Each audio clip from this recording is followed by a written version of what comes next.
সকলে মিলে ভোটের মাধ্যমে আমাকে নির্বাচিত করেছেন। আপনারা আমাকে নির্বাচিত করে এই সিটটি মাননীয় প্রধানমন্ত্রীকে উপহার দিয়ে ২৫০০-এর সম্মান বাড়িয়েছেন। আমার নিজেকেও আপনারা সামনের দিকে কাজ করার জন্য এগিয়ে দিয়েছেন। আপনাদের ভোটের কারণে আমি মহান সংসদে দাঁড়িয়ে কথা বলতে পারছি। তো আমি আপনাদের কাছে কৃতজ্ঞ। সেই কৃতজ্ঞতা বোধ থেকে আমি যেহেতু ২৫০০-এর সন্তান, আপনাদের সন্তান, আপনাদেরই একজন সদস্য, আপনাদের জন্য করণীয় আমার অনেক কিছু আছে না? শুধু আপনারা ভোট দিবেন, আমি কিছুই করবো না, আমি শুধু ভোট নিব আর চুপচাপ বসে থাকবো, সেটা হবে? আমারও তো কিছু দায়িত্ব আছে। তো সেই দায়িত্বগুলো প্রপারলি পালন করার জন্য যা যা করা দরকার আমরা করার চেষ্টা করব। আমি অলওয়েজ চেষ্টা করছি। আমি যেদিন থেকে দায়িত্ব নিয়েছি তারপর থেকে আমার চেষ্টা অব্যাহত আছে এবং আমার শেষ প্রান্ত পর্যন্ত আমি আপনাদের পাশে থাকি। আমার সামগ্রিক চেষ্টা এবং সদিচ্ছা অব্যাহত থাকবে ইনশাআল্লাহ। আজকে এই দিনে আপনাদের জন্য শুধু আজকের জন্য অলমোস্ট 70 লাখ টাকা একটা অ্যারেঞ্জমেন্ট আছে, যেটা আপনাদেরকে আজকের দিন উপহার দেওয়া হবে। কালকে আগামীকাল আরো 30 থেকে 40 লাখ টাকার অ্যারেঞ্জমেন্ট আছে। মাননীয় প্রধানমন্ত্রী জননেতা তারেক রহমান আপনাদেরকে নিয়ে কিরকম ভাবেন চিন্তা করেন, আপনারা দেখেন। কি প্রধানমন্ত্রী আপনাদের নিয়ে ভাবেন না? কি ভাবেন? আব্দুল্লাহ দেখেন, আপনাদের সাউন্ড নাই। দেখেন, প্রধানমন্ত্রী আপনাদের নিয়ে ভাবেন বলে আজকের এই দিবসে আপনাদের জন্য কিন্তু বরাদ্দ হয়ে গেছে, সারা বাংলাদেশে বরাদ্দ এসেছে। এই যে বিআরডিবি, এটা কে আবিষ্কার করেছিলেন? প্রতিষ্ঠাতা কে? শহীদ প্রেসিডেন্ট জিয়াউর রহমান। এবং তিনি কিন্তু এই বিআরডিবির মাধ্যমে অনেক সেবা করেছেন। আমাদের সমবায় কর্মীদের মধ্যে পল্লী কৃষিখাত থেকে ধরে অনেক ক্ষেত্রে যথেষ্ট ডেভেলপমেন্ট এনেছেন না? আমাদের দেশনেত্রী বেগম খালেদা জিয়া, আমাদের সাবেক 3 বারের প্রধানমন্ত্রী, তিনিও কিন্তু এই বিআরডিবির মাধ্যমে পল্লী উন্নয়ন ডেভেলপমেন্টের অনেক কাজ করেছেন না? আজকে আমাদের নেতা বিএনপির চেয়ারম্যান জননেতা তারেক রহমান মাননীয় প্রধানমন্ত্রীর দায়িত্ব নিয়েছে কয় মাস? অনলি 4 মাস।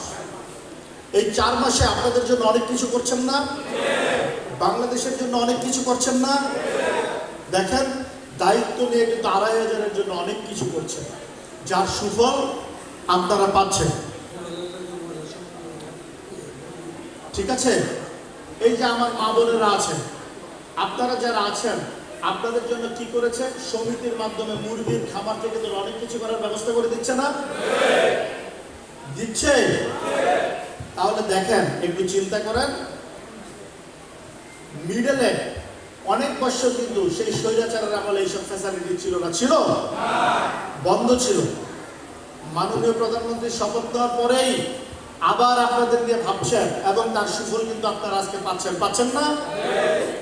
এই যে আপনাদের জন্য ফ্যামিলি কার্ডের অ্যারেঞ্জমেন্ট করা হয়েছে, এই যে কৃষক কার্ডের অ্যারেঞ্জমেন্ট করা হয়েছে, যা প্রতিশ্রুতি করেছেন, প্রতিশ্রুতি দিয়েছেন নির্বাচনে, মাননীয় প্রধানমন্ত্রী কিন্তু প্রত্যেকটা কথা অক্ষরে অক্ষরে পালন করছেন কিনা? সো মনে রাখতে হবে, মাননীয় প্রধানমন্ত্রী জননেতা তারেক রহমান বাংলাদেশকে এবং বাংলাদেশের জনগণকে ভালোবাসেন। বাংলাদেশের জনগণের উন্নয়নের জন্যই তিনি রাজনীতি করেন। বাংলাদেশের মানুষের ভাগ্যের পরিবর্তনের জন্যই মাননীয় প্রধানমন্ত্রী জননেতা তারেক রহমান রাজনীতি করেন। ঠিক কিনা? আমরা সেই নেতার জন্য, সেই ব্যক্তিত্ব মাননীয় প্রধানমন্ত্রী জননেতা তারেক রহমানের জন্য সবাই দোয়া করব, আল্লাহ পাক যেন তিনাকে অলওয়েজ সুস্থ রাখেন। ঠিক আছে? এবং বাংলাদেশের জন্য সেবা করতে পারেন এবং বাংলাদেশকে যেন একটি উন্নত, প্রগতিশীল, সমৃদ্ধশীল বাংলাদেশ গড়ে তুলতে পারেন। ঠিক আছে? যাই হোক, আমি আমার কথা দীর্ঘায়িত করবো না। আপনাদের সাথে আবার দেখা হবে। আপনাদের পাশে আছি, আপনাদের পাশে থাকবো। আপনাদের সবাইকে সাথে নিয়ে একটি সমৃদ্ধশীল প্রগতিশীল আয়োজন করতে চাই, যেমন বাংলাদেশ করতে চান মাননীয় প্রধানমন্ত্রী। আপনারা তার জন্য আমাকে হেল্প করতে হবে, সহযোগিতা করতে হবে। কি রাজি আছেন? আপনাদের সহযোগিতা ছাড়া কিন্তু আমি একা পারবো না, কিন্তু আপনাদের সহযোগিতা থাকলেই আমি পারবো। ঠিক আছে? দেখেন, ২,৫০০ প্রত্যেকটা মানুষকে, প্রত্যেকটা জনগণকে আমি রেসপেক্ট করতে চাই, আমি মন থেকে ভালোবাসতে চাই। আপনারা এমন কিছু করেন না যাতে আমার রেসপেক্ট, আমার আন্তরিকতা, আমার হৃদ্যতা, আমার ভালোবাসা আপনাদের প্রতি নষ্ট হয়। এই যে গতকাল যে ঘটনাটা ঘটলো, আপনার আমাদের এই যে হসপিটালে, শুনেছেন না? এইরকম ঘটনা কিন্তু ঘটা যাবে না। আপনারা, ডাক্তাররা আসছে আপনাদের সেবা করার জন্য, আপনাদের সেবা দেওয়ার জন্য। সেই ক্ষেত্রে যদি আপনারা ডাক্তারদের সাথে মিসবিহেভ করেন, তাহলে ডাক্তাররা আপনাদের প্রপার সেবা করতে পারবে? আপনারা তাদের কাছ থেকে প্রপার সার্ভিসটা আশা করতে পারবেন? এরকমটা করা যাবে না। আমি বলতে চাই, গতকাল যারা ঘটনা ঘটিয়েছে